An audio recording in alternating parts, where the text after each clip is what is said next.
How are you today? I'm doing good. How are you?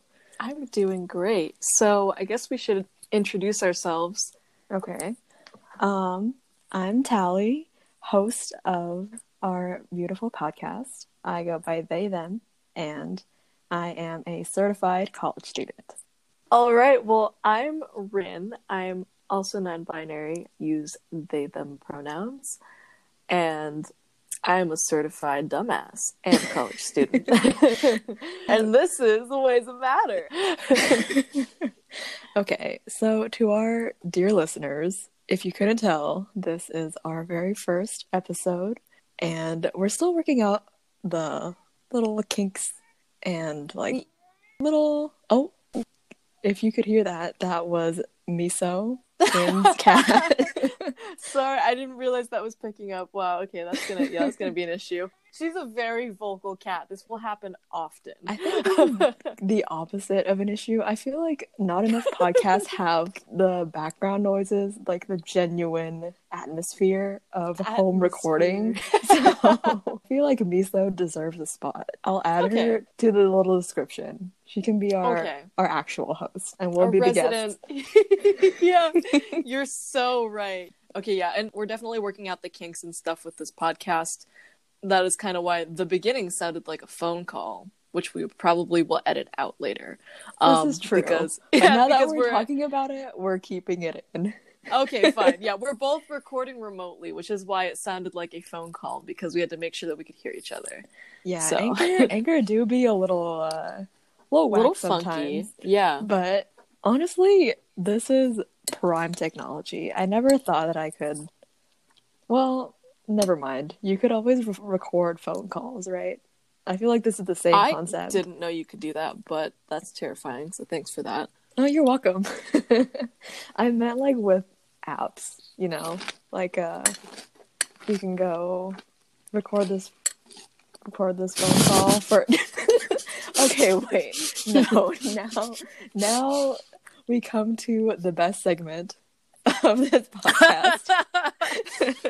AKA, what is Ryn eating currently ASMR?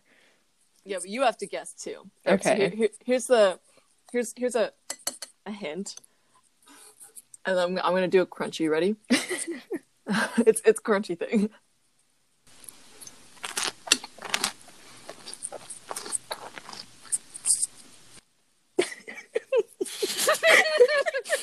You're so silent. I had to let everybody hear what I'm hearing, you know? That was uncomfortably ASMR. quiet. Oh my god. But okay, so I already know because you said cereal. Yeah. And also there was like the little clink, but I'm thinking Raisin Bran because Daddy's favorite. Ding. Daddy's favorite. Usually you would be right. My favorite, hence Daddy's favorite, and also his father, Daddy's favorite cereal is Raisin Bran. However, I ran out of Raisin Bran earlier this week, so I am eating multigrain Cheerios, and I am eating this at 1:45 in the afternoon because I'm a dumbass college student that did not eat breakfast until right now. So, I had to take an exam this morning, which was ass. Yeah, no. So classes on Zoom suck. Just in general. Granted, I'm grateful that most of my classes have let me take my exams on Canvas rather than having to do the lockdown browser thing, which is honestly terrifying. You don't have to rub it in, okay? I get it. Oh, I didn't know you had to do that. I'm sorry. No, you're good. It's just when I was in like physics classes, like they would always make us do like lockdown browser stuff, and it felt like a prison. Yeah, they somehow really weird. They somehow managed to make home feel like a prison, and I really hated it. Yeah. So. For our listeners, lockdown browser is something that our college uses, and it's so that you don't cheat on exams even though you're at home. Yeah, it's crazy. They make you test your microphone to make sure it's working. They make you literally like survey your surroundings to show that you're not like cheating off of papers or anything, which is considerably harder to do since like most of us are testing in a home environment, which is, cluttery, full of stuff, full of books and things. So they don't really pay attention to that anymore these days. Sorry, I almost burped. Did not want to burp on the podcast. You should have. A little treat. There we go. That was really good. Actually. It started off kind of quiet, but then it grew in intensity. Anyways, yeah, but I think the worst part is that they make you like take a picture of yourself and then show your ID. The browser is locked. You can only be on that specific browser, and they like record you the whole time, and the program like yells at you if you don't have your face showing the whole time. No way. Yeah. Actually, I didn't know that. Yeah. It'll be like, you're not visible. Get in the screen. And it's like, okay, all right. Don't yell at me. I'm sorry. It's kind of terrifying, yeah. That's never actually happened to me because I'm paranoid that I'll get marked as cheating, even though I'm too chicken to actually cheat. I always stare at the screen, and whenever I think, I don't even, like, look away. I have to close my eyes and imagine, like, my notes in my head because I'm too afraid to look away from the screen. Dude! Okay, yeah, so I guess that's a testament to how terrifying Lockdown Browser is. It really does make you feel like a prisoner in your own home. Yeah, it really does. And it's just, it feels very invasive because they make you do a pan of your room. Yeah. And it's not like I have anything out that's super embarrassing, but it's not like I want them to see my giant plushie. Yeah, like it just feels overly personal in a setting that is never personal. Very uncomfortable on multiple levels. And it definitely makes me think like Big Brother shit, because they're literally watching you as you're taking this exam. Yeah, and I just found out that like the footage, like the Lockdown Browser records you as you're taking the exam, right? Apparently some professors actually like go through each of the videos for each student to see if they're cheating. No way. My biology professor does that. He just sits there and watches each video for an hour plus. Yeah, I guess. He doesn't, I don't think he like watches it like a movie, you know, but I'm betting he goes through at like 2 times speed just to see if like, or something. That's really terrifying. Yeah. Okay, but I know that the system flags suspicious activity, so I'm wondering if maybe he just says that to like scare everyone, but then really he just watches the ones that are suspicious. Yeah. I'm a little concerned because this dude was the one that I told you about. He didn't want us to be able to go through the questions. Like, he wouldn't let us click back and forth. Right. Yeah, which is answer sus and then go to the next one. Yeah. And he he was like, even though you're using Lockdown Browser, you guys could always go to the bathroom, look at the answers, and then come back. Oh my god. Okay, unrelated, but one of my best friends sent me a photo of her Zoom class because her professor requires all of the students to be on Zoom while they take an exam. And then this one dude is like, hey, I have to take a dump. Can I go take a dump?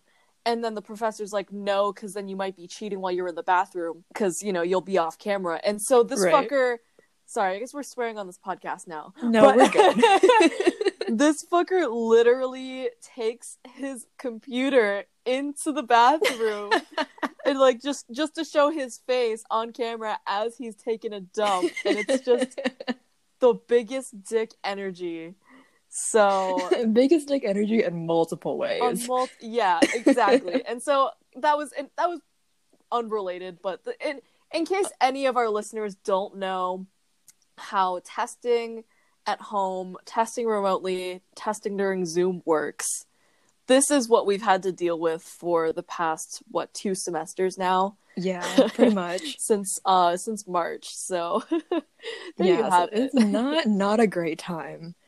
But plus side though is the professors that don't make you do Lockdown Browser almost always have the exams on Canvas. Are super chill. Yeah, most of my classes this semester were on Canvas, which was primo. My sociolinguistic professor, she lets us do the exams twice. Like both times you do it on Canvas. Hell yeah. So you can see the answers, and then when you're done with the first attempt, you can go back and look at the answers to do the second attempt. So bless her. She lets you see the answers too? From what I remember, Oh yeah. my God. Yeah. Because like I had an exam, or I had a class, it was my sustainability class, where we did have to do lockdown browser, but he would let us take the exam 2 times, but he wouldn't show us the answers. So it was basically just extra anxiety for nothing. Yeah. So, Yeah. damn, your professor is chill as fuck. Yeah. Everybody don't do STEM, okay? Yeah, Humanities, yeah, social don't do sciences it. is so much better. Granted, I mean, people argue that, yeah, there might be more money in STEM, but I Yeah, but don't know, like, is it in this worth economy, in this economy, like, money in this money, economy? yeah. I mean, like, cause I mean, for real though, like I was just talking to one of my friends that's graduating this semester, and they were telling me about how unfortunately all of the jobs and internships that they wanted to apply to after graduation, they realized they're also competing with all of the other people that graduated last spring because Yeah. everything was shut down last year. And so this is like the gates have finally opened. Everyone's flooding in from past semesters and this semester. So it's just like double the competition. It's way harder. And considering how limited the job market is anyways, because people aren't hiring as much because a lot of things are remote. And therefore, since it's remote, there's going to be fewer opportunities, I guess. You know, they're not going to be hiring as many people remotely as they would in person. So it's just like the jobs are so scarce to begin with, and the competition's like double because it's remote. Everyone can apply. So it's just multiple levels, just very difficult for an out of the gate college student to actually succeed in the pandemic. So. Yeah, that and also mental health issues. We all got them. Yeah. I swear our generation's gonna like deal with COVID trauma after all this. Like it's just gonna be a collective traumatized group of people. Like Yeah. I remember I was talking to my therapist, my old therapist, and she was talking about how it's going to be like a legitimate trauma that everybody's gone through, you know, like it's a major historical event because like you can think like people have gone through, you know, like world wars. There have been generations that have been greatly affected by World War I, World War II, the Great Depression. I've had, you know, encounters with old people that have been really weird, but then someone will be like, oh, well, it's probably because they lived through the Depression era, and then it makes a little more sense. Right. But the interesting thing though is that these were all like kind of concentrated in specific countries that were involved. Granted, like a lot of countries were involved, which is why it was called a world war. But this is one of the first times that literally, like, the entire globe has been affected by this event. It's a major historic event. Like, it's the entire globe, the entirety of Earth, except for maybe Antarctica, you know, like where there but like aren't the penguins are fine. The penguins are fine. They're chilling, they're vibing out. But for all populated areas, it's become a very scary situation, especially for developing countries that don't have the resources to treat people that are falling under this virus, you know? Yeah. It's just on multiple levels just terrifying for everyone. Yeah. Yeah. F. Yeah. So F for Earth. Yeah, F Earth. Yeah, and like sometimes I think about hello miso. Hi miso. Oh my god, this mic really picks up a lot. Jesus. Yeah, no, every time I hear miso, I will address miso. Great, lovely. So, love that yeah. for you. Yeah. But love her so much. I also just want to say for the record that this podcast is very much an open space where Tal and I talk about mental health issues, going to therapy. Sometimes we'll talk about gender and, you know, body image positivity, body image issues. Mm-hmm. And I really am grateful that I have had the space to talk about these kinds of things with you. And so I'm really grateful that that we can include this stuff in a podcast. Just because I feel like a lot of these kinds of things aren't aren't well represented in regular media, and if they aren't represented well. So if anything, I just kind of wanted to say, like, this is your courtesy call. If you don't feel comfortable listening to discussions about mental health, mental illness, therapy, any of the things that I listed before, probably ain't for you, because this is something that Tal and I actively, openly talk about. But if you do need a space like this, then feel free to listen. Feel free to listen to our lovely voices. Yeah. Yeah, our sonorous, voluptuous voices. I've never heard a voice called voluptuous. I was going to say maybe resonant at best, but voluptuous. Several jumping off points from here. Oh my God. The first of which, on a more serious note, first, number one, I think Anchor has like a tool for transcriptions, so I wanted to say I'm gonna try and like do that for like accessibility reasons. Yes, give us those good transcriptions. Anyways, yes. And also in the episode descriptions, I'll try and like write out like trigger warnings and stuff, so people know, just in case, you know. Sweet. So there's that. But second jumping off point, which is arguably better. The other day, in a Discord server that I'm in, no, I'm not going to say which one because it's embarrassing, but I'm on the staff there, and we were watching Barbie, the Island Princess. And so we were watching, and one of the people who were watching with me commented that the elephant in Barbie Island Princess has voluptuous eyebrows. Oh my God. Not eyebrows, eyelashes. Eyelashes, because they were thick. I don't even know how to describe them. You should just watch them for yourself, listeners, because number one, that movie still slaps. Not gonna lie. I've always been a Barbie fan. Up until Barbie the Mermaid's Tale, but that's a different story. Oh my God. Okay, I'm gonna be frank with you. I have not seen Barbie Island Princess, but I'm actually terrified at the character design for this elephant. Have you seen it? Did you Google it? I just jujuled it. Yeah, and it is jujuled. It's very uncanny valley for me. That's what I said. It's like body of an actual elephant, but then once you get to the face, the face and the eyes, it's the eyes for me. It's just like the face is too smooth. It's just it looks like it's got human skin. And if you've ever seen an elephant, you know they're very wrinkly, so this is already uncomfortable. And it's got teeth. I know elephants do have teeth, right? I think so. I'm pretty sure they have teeth. I've seen an elephant. They have to chew stuff. I've seen an elephant chew up a pumpkin, so I'm pretty sure. Really? Yeah. Oh my God. There's one video I saw where it was like, during like Halloween, they gave like these pumpkins to their elephants, and then it was actually kind of terrifying. Like these elephants just stepped on them as if it was a grape. Like they just stepped on these pumpkins, and then they just started going ham and started eating the pumpkin bits with their trunks. And it was super cute. A little unnerving at how easy they were able to just crush the pumpkin under their body weight. But yeah, they were just munching away. And so it leads me to believe that they do have teeth. But it is terrifying because this elephant that I'm looking at right now, is her name Tika? Yeah, her name's Tika. Okay. Tika here has teeth and is actively showing off her teeth because she is smiling. She's smiling, which is also very uncanny valley.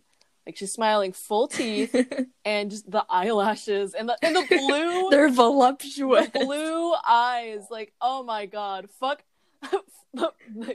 eyes. Glacial with the blue ice. Like them some baby blues over there. And okay. Yeah.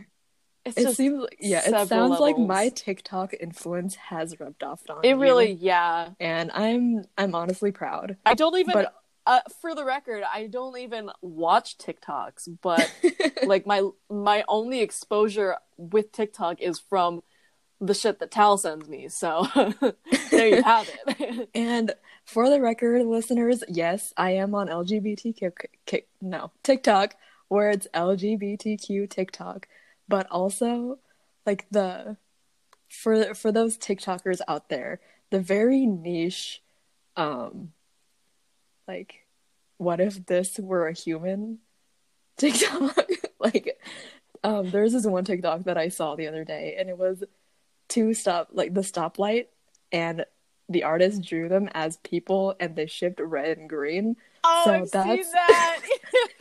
I think I sent that to you. Yeah. Yeah. But yeah, that's the kind of shit that I'm into on TikTok. Don't at me. But where was I going with this? Oh, Island Princess.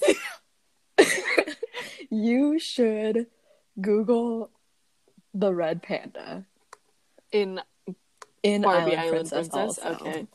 Yes, listeners, I encourage you to do this too, unless you've seen the movie and remember the characters vividly in your mind, which I do. So, oh no. Oh, okay. First off, I'm not getting a lot of great images. I'm only getting 2 that are from the movie, and the rest of them are like dolls, which are equally terrifying. that's worse. Like toys, like they're bad. Like they're gonna look bad. It never comes out how you think they're gonna. Oh yeah, yeah. No, it just is bad. Just the eyeballs on this motherfucker. I think what's unnerving to me is that they give these creatures like whites in their eyes. Yeah, you're right. Like to make them look slightly more humanoid, like sentient. Yeah, whites and like eyelids. Like, yeah, this fucker looks like he's stoned. Like the eyelids are like half open. He looks like he's about to spout some mad wisdom. It's uncomfortable. Character design worked because he is the wise one. I mean, I guess, Also, but that's so uncanny valley. Listen, this red panda walked so that Master Shifu could run. So... Okay, yes, I will agree with you. Master Shifu did spout the magnificent wisdoms that we as children needed. Yeah, you're right. Kung Honestly, Fu Panda Kung Fu was Panda. an amazing movie. Yeah. Do you remember that one time where you were like thirsting for Lucy Lucy Liu? Liu? Yeah. Yes. I mean, that's a daily occurrence, but yes, that one specific time I actually said it out loud. Yes, I do remember that. Well, okay. I was more referring to like when you said Lucy Liu is such a good actress, and the first movie with her that came into my mind was Kung Fu. Yeah. Yeah, I was talking about the movie Lucky Number 11, but Tal's mind went straight to Kung Fu Panda, which Kung Fu Panda is a great movie. So yeah, that's valid. But also really Lucky Number 11 is a great movie as well. I still have yet to watch that, Yes. so high key. Definitely we should do a Netflix party with that sometime. I don't know if it's on Netflix, but Netflix party, but teleparty. Yeah, I don't remember where I watched it. It was probably pirated, but it was really good nonetheless. Okay, that's fine. Soap Today probably has it too. Ooh. And 123 movies. Ooh. So, pro tips, listeners. Not that you don't already know those sites, probably. I didn't know those because sites. We're all Gen Z / millennials here. Yeah, catch stealing shit digitally. Yeah. Yeah. For legal purposes, no, we did not watch from either we did not of these sites. No, we did not sell Lucky Number 11 to other viewers. Okay, but I will try and sell this movie. Like, it's a really good movie. Like, the cinematography, the cinnamon topography is very good. Like, the shots are just very visually appealing. Granted, also, you had me at Slevin. The word Slevin. Yeah, okay. I can't actually remember why it was called that, but I'm a fake fan. It's been a while since I've seen this. And also, I've seen it twice. The first time I saw it was the first time I got high, too, so that was fun. Interesting. Yeah, it was... I just remember Morgan Freeman showing up, and all of the words that came out of his mouth, like, were coherent words. Like, each word made sense on its own, but as a sentence made no sense to me. And I think that was a function of me being high. But the movie itself, when I saw it again sober, was a very good time. Yeah, and also Morgan Freeman's voluptuous voice. Morgan Freeman. Yeah, Morgan Freeman's voice is definitely voluptuous. It really is. That that voice. Not gonna, yeah. Anyways. Not to simp for Morgan Freeman. Not to simp for Morgan Freeman's voice, but yeah, you're right. Yeah, I don't know about Morgan Freeman, the dude, but like his voice, yeah. Yeah. No, yeah. For the record, listeners, I am asexual, but like I'm not. I can appreciate art. I was just gonna say that's not to objectify anyone's voice, but that's a fuckable voice. Like, if I you know when you're just like attracted to a voice, like yes. That's okay, what I mean. If we're gonna go down this tangent, listeners, Sayer, the podcast. Oh yeah, the voice on that podcast. It's by Adam Bash. It's terrifying. The podcast is terrifying. Yeah. But the voice is prime. Yeah. I promise you. Sexy voice. Voluptuous. Sexy voice, yes. As a bi/pansexual character on this podcast, sexy voice. Yes.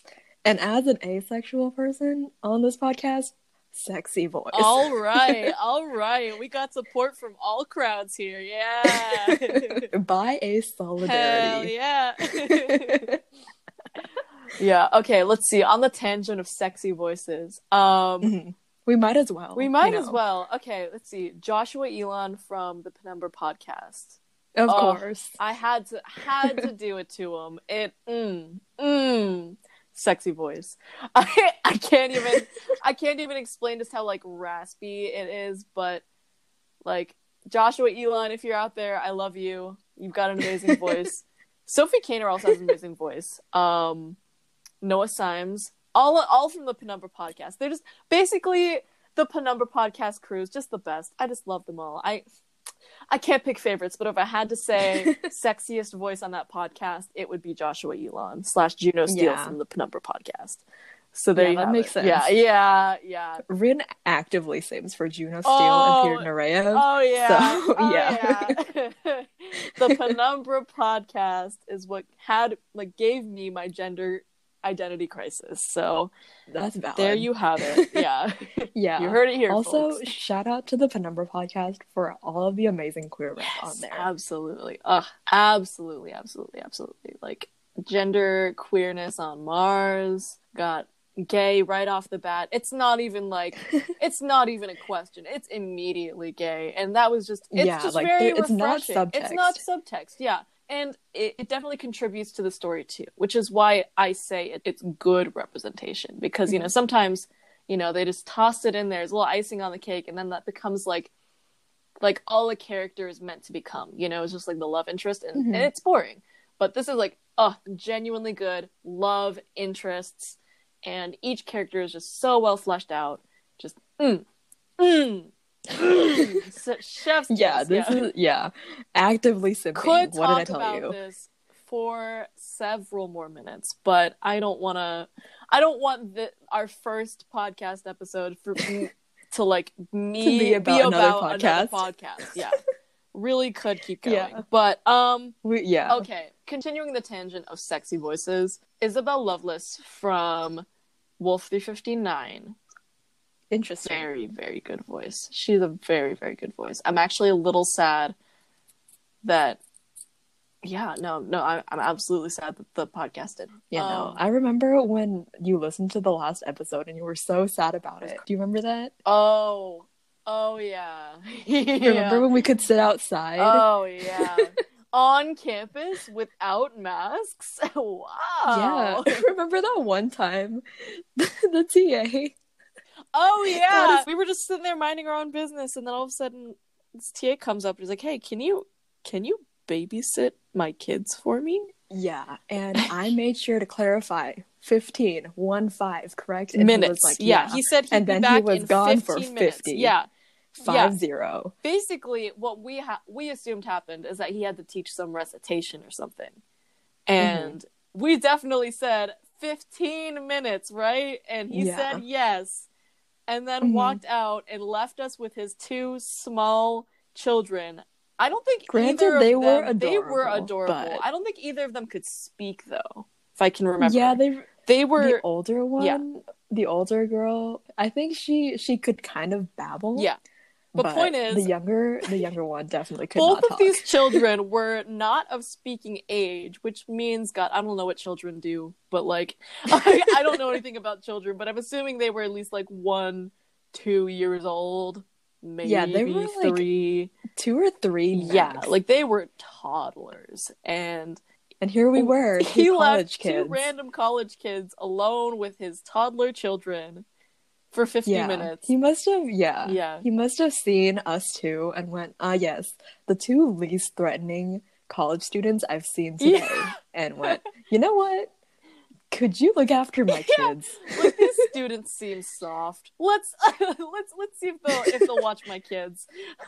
Which we were, but granted, like, rude. Granted, the guy seemed like pretty desperate. Yeah. Like, he... Yeah, I kid, but he definitely did seem in need. He seemed under dire circumstances, and these kids, they were, albeit very well behaved. I could imagine they would not do well in a college lecture setting. So he was in some he was in some need of dire assistance. So yeah, you know what? I taught those 2 kids how to draw flowers. Didn't he? And I taught the older one primitive. The word primitive. You were drawing flowers for this kid, and then you said, "Sorry about that. This flower looks a little primitive." Not the flower that the kid drew, but the flower that you drew. As if the kid at this age could understand and appreciate art, first off, and then second, understand what the term primitive means in reference to a more complex version of that flower. Like, just the level of just... Okay, listen, in my defense, number 1, yes, I am an English major, in case you couldn't tell by, like, the everything about me. But also, there's been research, like, developmental research, where, like, if you speak like a normal adult to your child, it helps them, like, develop their language skills more.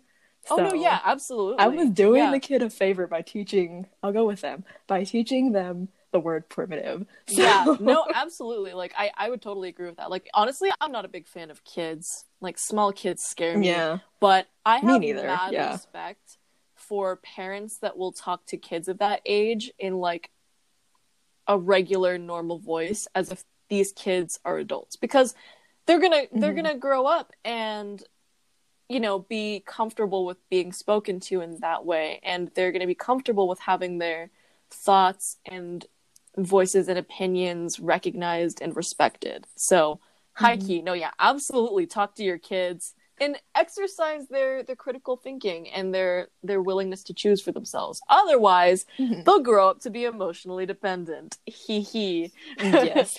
Calling myself out here. Yeah. Yeah, no, yeah. When I was like age 10, I was still afraid to buy shit at the store because I did not know how to choose for myself.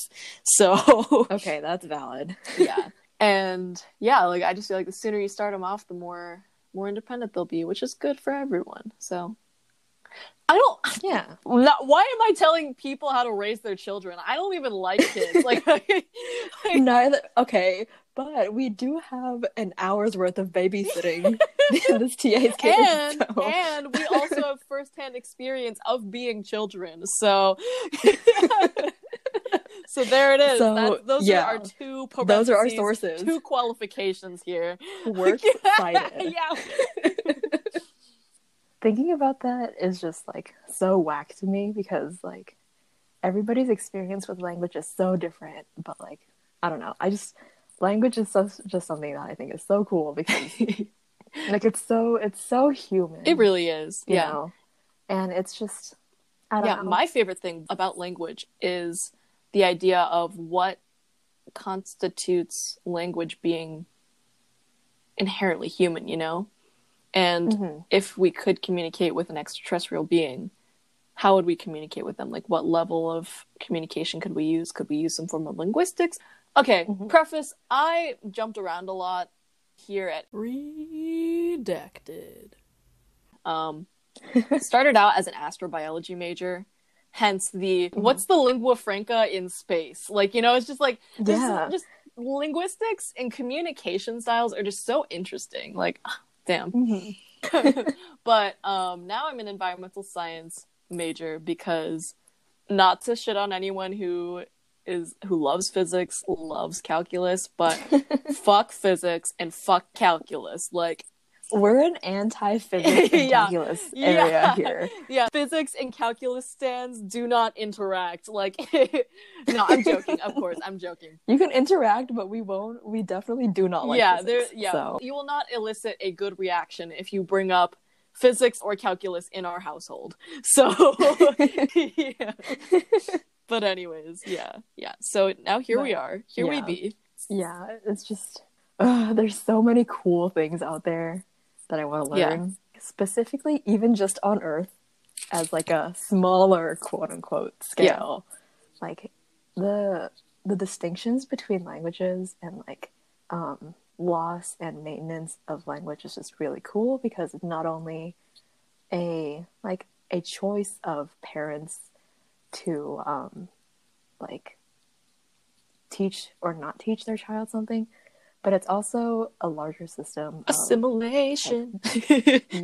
And like what languages are seen as acceptable, official, acceptable, what languages are seen as inferior, and like all that stuff is just neat. I just think it's neat. Okay. In case y'all haven't seen that meme of Marge from The Simpsons holding a potato and saying, "I just think it's neat." That's the energy that we're going for when we say it like that. Yeah, that's me with language. Me holding up my American English by Wolfram and Schilling book, going, "I just think this is neat. I just think it's neat." Yeah. But yeah, and I can hear your cereal. Sorry, damn it. I was trying to move the microphone away. You thought you were stealthy. I was trying to be fucking slick. I'm sorry. But yeah. 0. Definitely failed that stealth check. But Rip. Okay, anyways. I was watching this one YouTube video that goes and talks about the generations, their ideals, their core values that they hold just in general. Frankly, you know, it's a generalization for, you know, hundreds of thousands of people over the course of several, you know, decades and centuries. But it was really interesting to see how the ideals shifted through time. But it was notable that millennials, Gen Z, and the current upcoming generation, I think they called it Generation Alpha, which is fucking cool. It's a fucking cool name. Yeah, I wish we had Alpha as our generation name. Yeah, we're stuck with Generation Zoomer, and here they are with frickin' Generation Alpha. Like, that's some cool fucking shit. Anyways, it was notable that millennials were fairly accepting, but Gen Z, and particularly Generation Alpha, was going to be the most accepting generation, you know, just in history, which, so I stand by that. Props. Yeah, I stand by that. Yeah, good for you guys. For all those youngins, weird saying you guys. Yeah. We say at age like 20. Yeah, we're already adults. We feel old though. Yeah. We really do. Yeah. I don't want to talk about it. Yeah, that's fair. I'm turning into an old person soon. Can't wait to start drinking. Hell Just kidding, Ryn. Yeah, like, don't call me out. Knows. Don't call me out like that. Ryn knows that I have a thing with drugs where it's like it's like a border that I tiptoe around. But anyway. Meanwhile, I'm your average college dumbass, and so unfortunately, I have been participating in illicit activity. Listen, we started this podcast with I watched Lucky Number 11 or whatever while high. Yeah, so. I probably should have thought about that before I just said it, but you know what? Sticking fuck with the cops. If y'all tell on me, then fuck y'all. But that really do how it be. Ooh, I've been asking people this because, you know, like our year is turning 21. I've been asking people if you could drink anything, considering that once you turn 21, you can legally buy yourself anything you want to drink. What would you drink? Okay, actually, I don't know enough about drinks to say, but it would be pretty hot if I could, like, drink some rum in, like, a pirate costume, because that's... Listen, by pirate TikTok has really gotten to me. Oh, dude, pirates are hot. Oh my god. Okay, you know what we need to do? On your birthday, we're gonna get a handle of rum. We're gonna sit down, pop some popcorn, bake some cookies. We're gonna sit down and watch Treasure Planet, because it's literally pirates in space, and it's such a good movie. Like, found family, found daddy issues. It's a masterpiece. You can tell we're queer just by found family and daddy issues. Yeah. No, I will make your albeit weird pirate dreams come true for sure. Like, you bet your buns that's Thank you. happening. I do appreciate that. Yeah. Pirate dream. That means you need to come up swashbuckling and dressed up as your finest pirate. Okay, let me see what I can do, because I do indeed have a pirate sword. God. Like a fake plastic one.